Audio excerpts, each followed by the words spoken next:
বসে বাংলাদেশের খাবারের টেস্ট পাচ্ছি।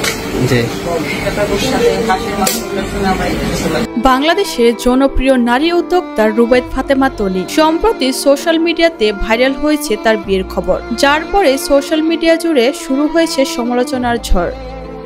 এরপরেই তার বর্তমান স্বামী সিদ্দিকের প্রাক্তন স্ত্রী মুখ খুলেছে। সে তার কথাই বলেছে 2 বছর আগে থেকেই পরকীয়া করেছে তনি। পরকীয়া করে তার স্বামীকে কেড়ে নিয়েছে, তার সন্তানদের করে দিয়েছে এতিম।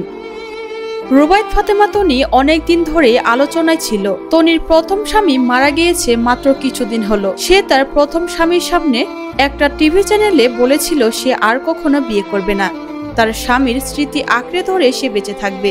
তাহলে এখন স্বামীর মৃত্যুর 1 বছর পার না হতেই তনিকে দেখা গেল অন্য একজনকে বিয়ে করতে, অন্যজনের সংসার ভাঙতে। তনির স্বামী সাদাত রহমান যখন জীবিত ছিলেন তখন থেকেই নাকি সিদ্দিকের সাথে পরকীয়া করছিল তনি।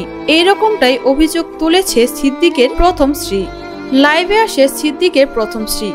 সে কেঁদে কেঁদে বলে, আমার সাজানো গুছানো সংসারটা নষ্ট করেছে তনি। তনি আমার সন্তানদেরকে এতিম করেছে আর আমাকে একেবারে একা করে দিয়েছে। আমি আগে থেকেই জানি তনির সাথে আমার স্বামীর সম্পর্ক ছিল, কিন্তু আমি এই ব্যাপারে মুখ খুলতে পারিনি। আমাকে খুনের হুমকিও দেওয়া হয়েছিল। এইরকমই চাঞ্চল্যকর তথ্য প্রকাশ করেছে তনির বর্তমান স্বামী সিদ্দিকের প্রথম বউ, যার পরে সোশ্যাল মিডিয়াতে আরো বেশি করে সমালোচনার ঝড় বইছে। তনিকে অনেকেই বলছে মিথ্যাবাদী। তনি সবার সামনে বলেছিল সাদাত রহমান ছাড়া তার জীবনে কেউ নেই, তিনি আর কখনো বিয়ে করবে না। তাহলে তনি কিভাবে একজন মানুষের সংসারটা এভাবে ভেঙে দিল? তো ভিউয়ার্স, এই বিষয়ে আপনারা কি বলতে চান? তনি কি এই কাজটা ঠিক করেছে? অবশ্যই কমেন্ট করে জানাবেন।